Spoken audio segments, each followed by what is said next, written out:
Hi, I'm E.D. Lewis, and welcome back to my channel, E.D. Lewis Reviews. Before we get started, make sure you hit that like button and that subscribe button and that little bell so you'll get notifications on my videos as they pop up, and please make sure to leave a comment down below. I love to read those comments and make sure that they are appropriate and not, inappropriate, because nobody likes that.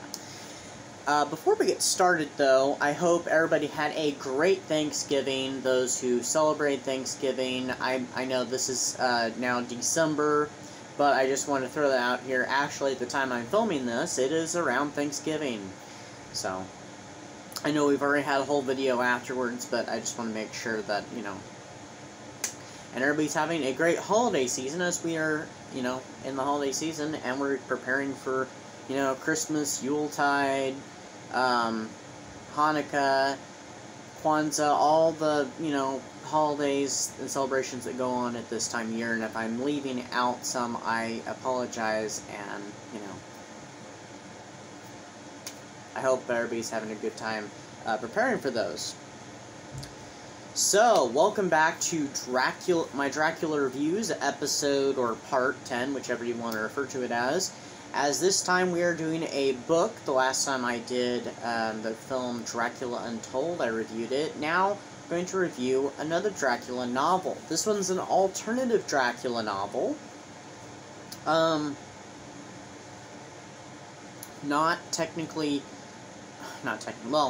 it's not a traditional Dracula novel as you would think. So, this is an alternative version. It is called Powers of Darkness. I'm going to probably butcher the original Icelandic name, because this is the Icelandic version of Dracula, considered the lost version of Dracula. And it is Macmakrana. I may be butchering that a little, and I apologize. But here's the cover of the Kindle edition that I have, that I read.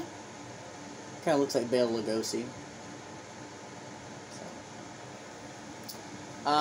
This version was serialized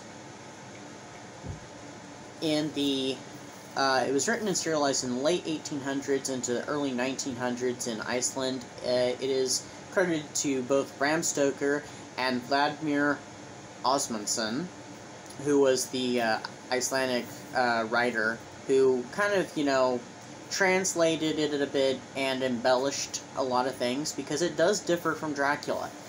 As we will talk about in a little bit, it is Gothic horror, and it was translated back in, I think, about 2017 or so by Hans Cornell de Roos back into English and stuff, so, when it was kind of discovered. Now, like I said, this version of Dracula has a lot of differences. It starts out pretty much like Dracula, with, the Jonathan Harker character. In this case, he's been renamed Thomas Harker. He's going off to Transylvania to meet with the Count, to sell him some real estate and stuff and get the paper signed, pretty much the gist, And, there's also some other name changes, like Mina is now Wilma, and Lucy Westenra is now Lucia or Lucia. I'm not really sure which pronunciation is correct, if I'm even pronouncing it correct. Western. There is no Renfield character in this. There's not much for Dr. John Stewart to do, really, in this one. There are no brides, or whatever the three women are, because, it's never actually said they're brides. There's just these three women that appear, and try to attack Jonathan Harker. But there is one vampire female, though. Her name is Josephine, and she seduces Thomas, and much to the Count's dissatisfaction, because he warns Thomas to keep away from her, and that she's kind of nuts, or she has some, some mental disorder, is how he covers it up. More ways that this differs from Dracula is that there's kind of a plot that Dracula has as he's engaged in communication, correspondence with all these world leaders and stuff all over Europe. Seems like there's a bit of a world domination thing going on, And also there are bizarre rituals that happen with these, we'll just say hideous creatures. And I'm not going to leave it at that, because I'm not going to tell you everything. I'm not going to spoil a bunch of things for you, because you'll just have to read it. There's also a police detective in it who investigates a lot of this stuff, and investigates Dracula.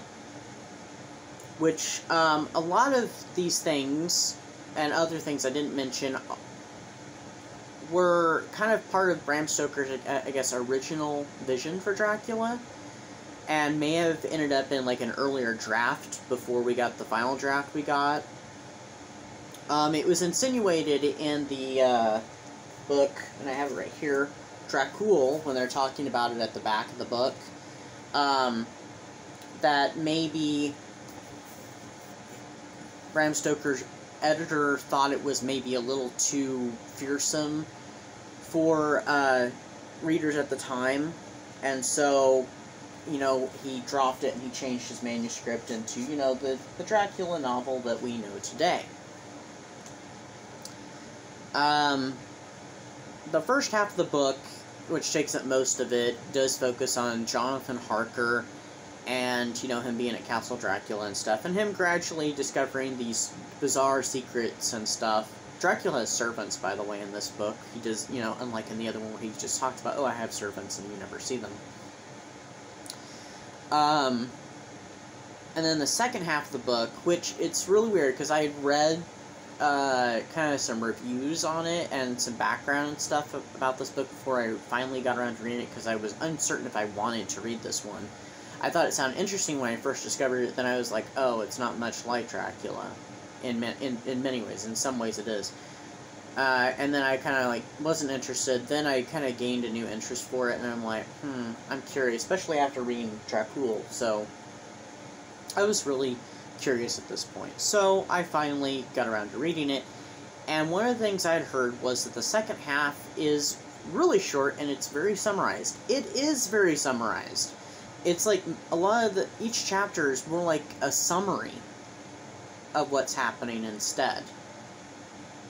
They do stop, and you do get some dialogue and some conversations, but then it seems it's mostly a summary. And so the book goes really quick in the second half, which is really weird. I mean, it still has some nice storytelling, it's just the pacing's different. I've heard that maybe one idea was that maybe they, the editor got, you know, like the writer and editors got bored with it, so they wanted to wrap it up really fast, or they had other commitments they need to attend to, so they said, here, wrap it up really quick, you know, when it was being serialized. I have no idea. It's just one of the mysteries of why it's like that.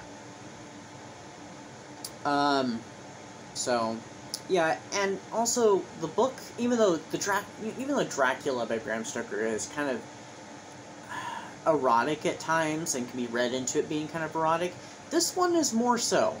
There's a lot of kind of, you know, it's got even more sexual undertones than the original novel. So I would definitely pick this up if you are curious about it, or you are a big Dracula fan. It's worth reading. It is interesting. It is an alternative telling. Even the ending is quite different from what we got with Bram Stoker's. There's less jumping around and stuff. You know, what I mean by jumping around is there's less travel.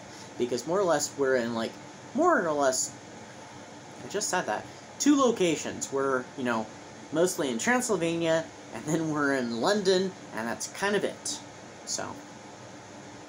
And there's a lot of interesting little undertones in this book that I'm just not going to discuss because I don't know enough about that subject matter to really discuss it, but I've read about them, like, okay, I see what they're talking about, especially with some of the discussions that Dracula and Thomas have, and Dracula's views on society and stuff.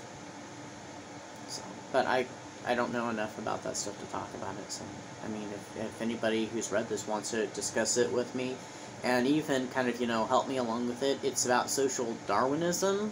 I don't know as much about that, and the politics to go along with it. I have looked up the gist of it and stuff, but, you know, so anyway. But that is my review and kind of discussion, really, about the novel Powers of Darkness. I don't remember what I gave this book star-wise. I'm thinking maybe 4 stars. I actually had gotten to the point that I thought I may not end up liking it. I actually liked it quite a bit, and I would love to see a film version of this Dracula film. I mean, of this Dracula, version of Dracula, sorry. I would love to see a film version of this and stuff, so. But anyway, that is Powers of Darkness, Macmacrana by Bram Stoker and Valdimar Ásmundsson. So, do check it out. It is available in paperback Kindle, and I think I saw that there is an Audible, so you can even listen to it too. But anyway, that's my review / discussion. I hope everybody's enjoying their holiday season and is staying safe. Until next time, bye-bye.